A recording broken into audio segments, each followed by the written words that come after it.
कैलाश की यात्रा करना हर उस इंसान का सपना है जो कि कैलाश पर्वत के बारे में जानता है। मुझे पता है कि आज ना कल मैं भी ये यात्रा जरूर कर पाऊंगी, लेकिन इसे तो मैं अपनी किस्मत ही मानूंगी कि इस साल के शुरुआत में शिवरात्रि के दिन मैंने माउंट कैलाश और मानसरोवर लेक का एरियल दर्शन किया। Till date it is one of the most magical experiences of my life. और आज मैं तिब्बत के उस फेमस योगी के घर जा रही हूँ जो दुनिया में इकलौते ऐसे इंसान थे जिन्होंने कैलाश पर्वत की चढ़ाई की थी। ना कोई उनसे पहले और ना ही कोई उनके बाद। आज तक कोई भी उनके अलावा कैलाश पर्वत पर नहीं चढ़ पाया है। I am talking about the famous saint and yogi of Tibet named Milarepa. And in today's episode, we are going to visit his house, the very room where Milarepa was born.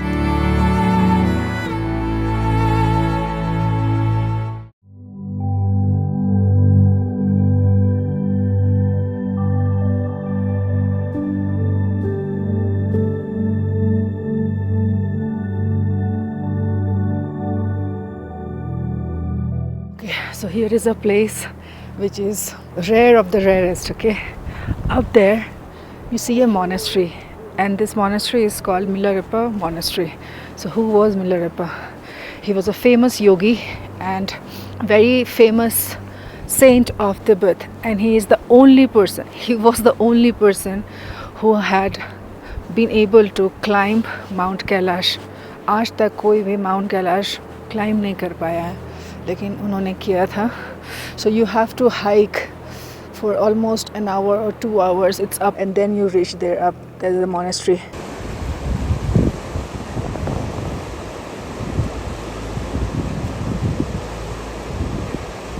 Two different meditation cave, and then totally he spent 9 years up there. Okay. For 9 years meditating. Yeah. It's freaking cold. Yeah, it is cold. Very cold, more than I had expected it to be. Freezing cold. Freezing cold. So this was the cave where Milarepa meditated for many years. Now we are going to his house, and I just can't wait to see it.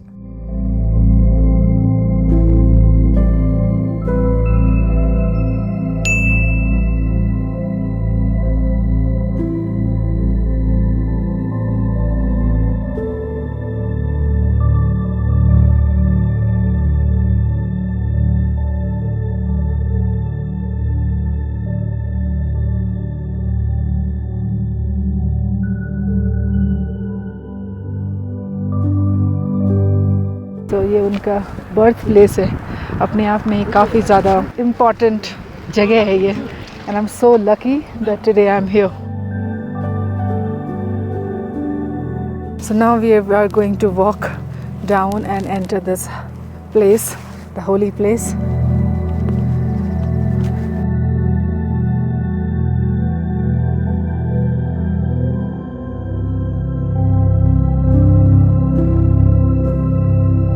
This is Milarepa's birthplace, where he was born, and then we can see some part of the wall back to 1,000 years. He was born in 11th century. Actually, up there, there's the white one there. That one is his statue. His hand is like this, like this.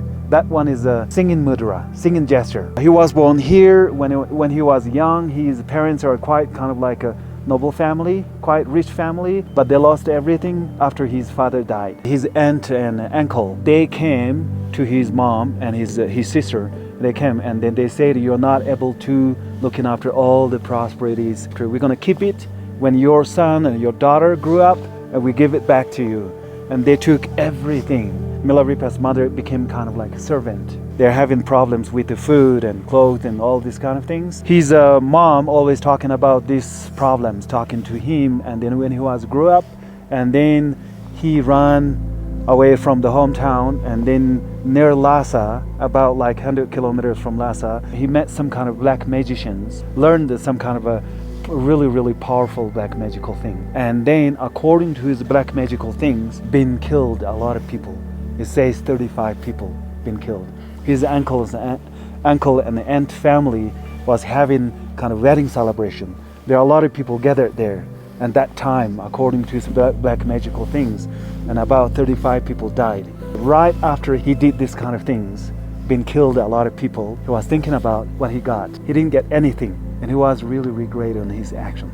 And then he ran up to his magician teacher, master, and then asked him, I killed a lot of people, but I didn't really get anything. And now I'm really regret. Please teach me some kind of right path. And then his black magical teacher told him, except a black magical thing, I don't really have any kind of special things to teach you, but I can introduce you a teacher, great master called Marpa Lotsawa. Milarepa went to Lopchak. He met the great master Marpa Lotsawa, his teacher, main teacher, and he met him. Marpa Lotsawa is a very, very knowledgeable and great teacher. At the beginning, he didn't really teach him anything. He let him build kind of like a ninth floor chapel. And then when he built like in a second floor or third floor, and then Marpa Lotsawa came and then watching there on the base, and then he said he pointed in the base, and then there's some kind of things wrong down there, and you have to destroy everything, and then you have to rebuild again, so many times. It's kind of like purifying his negative karmas. One day he was really tired of what he's doing and what his teacher like retreat him. He ran away from his teacher. He was thinking about, okay, I spent a long time here and I built temples, and then I did a lot of different kind of things.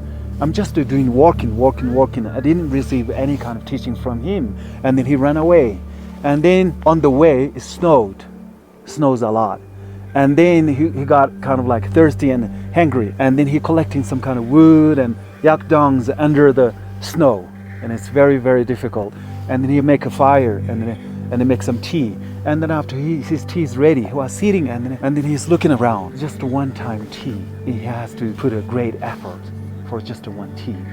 And then he realized that to receive some kind of a great teachings, of course he need to do like much more than he has to put a great effort on that. And he went back to his teacher. But anyway, Milarepa he's the one of the most famous yogi meditationer in Tibet. And then after he left his teacher, his rest of his whole life spent in the caves. He came back to his hometown right here. The house falls down and it's grass growing up. His sister left home. His mother died. And then he on the ground, inside of the grass, he found his mom's bone. And then he collected all the bones from the mother and then put it inside of a kind of a piece of cloth and they tied up. He was carrying that and went to pass these. And they went to the cave where we took photos, right? He climbed up there, and where there's no one there, he doesn't have any friend, doesn't have any food, doesn't have any clothes, but he was staying inside of the cave and meditating spiritually. He was kind of like improving, and then he was singing to the nature, singing to the animals, singing to the bird, always singing, smiling and singing. And then whenever we see his statue, his hand is like this, singing mudra, singing gesture.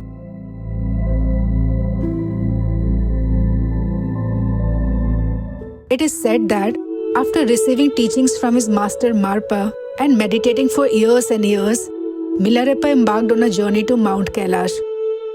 Because for him, climbing Mount Kailash was a symbol of overcoming worldly illusions and reaching the higher state of consciousness. To him, the climb to Mount Kailash was a profound union with the divine, and it was only due to his years of meditation Milarepa was able to climb Mount Kailash. Till date, Milarepa's connection to Mount Kailash inspires pilgrims who undertake the Kailash Kora, walking around the sacred mountain. Milarepa's life reminds us that no matter how storming the journey is, transformation is possible. His legendary climb of Mount Kailash stands as a metaphor for spiritual attainment, power of inner peace, and the victory of enlightenment.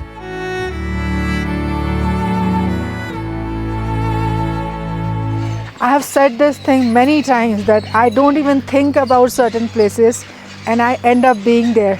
That's why I consider myself as God's favorite child. मतलब मैंने सोचा ही नहीं था कि मैं यहाँ पे भी पहुँच जाऊँगी एक दिन, लेकिन आज मैं यहाँ पे आ चुकी हूँ.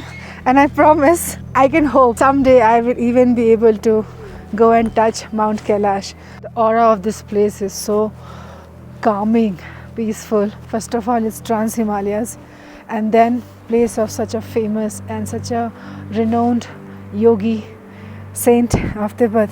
You guys can imagine what sort of energy this place must be having.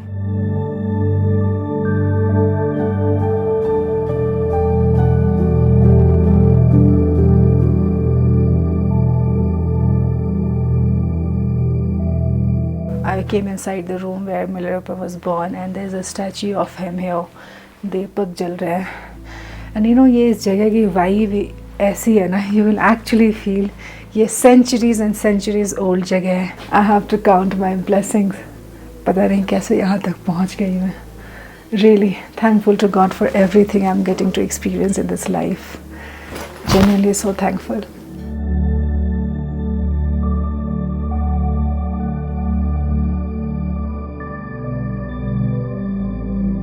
So we do a Kora here. Kora is the clockwise walk you do. I am panting a little bit. We are at an elevation of 4100 meter.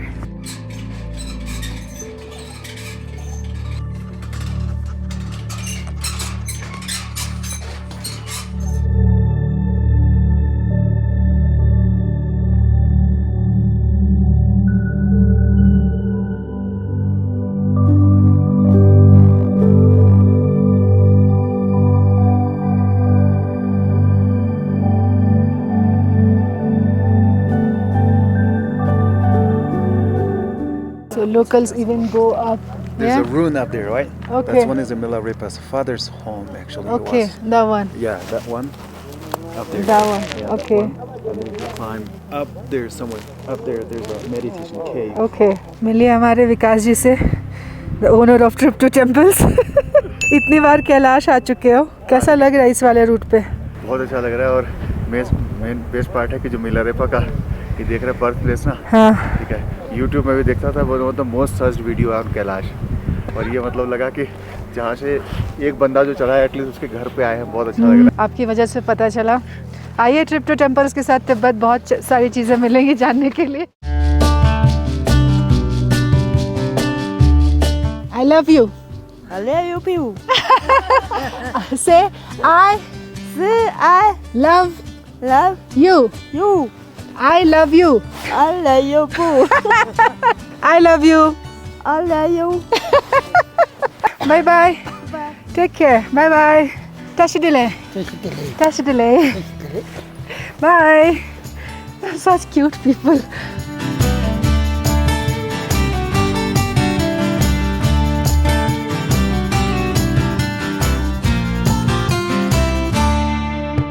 You know, now I can see Trans-Himalayas, okay?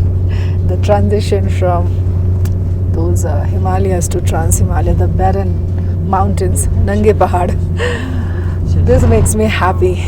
People keep asking me, what do I like about these barren mountains? I tell again and again, same thing. Like, they look so overpowering, unachievable, you know, और ऐसी कोई भी चीज़ जो मुझे अपने reach से बाहर लगे ना, काफ़ी ज़्यादा अट्रैक्ट करती है. I love Trans-Himalayas.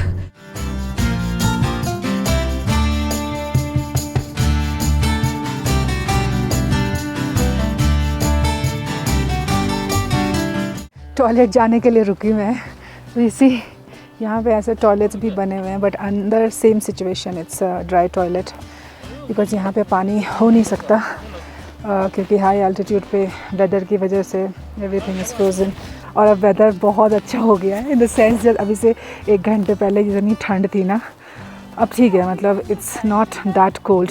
Also trans Himalayas में ये चीज़ होता ही है ना, धूप जैसे ही आती है काफ़ी इंटेंस धूप होती है. So it's cold, then it's extremely hot, then it's extremely cold.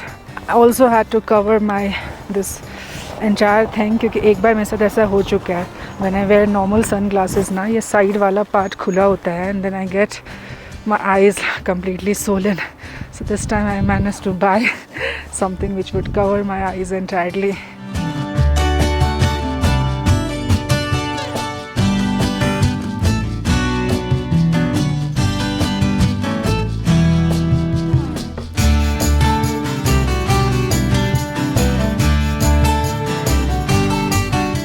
Keep on drinking water and keep on looking for places to take nature call.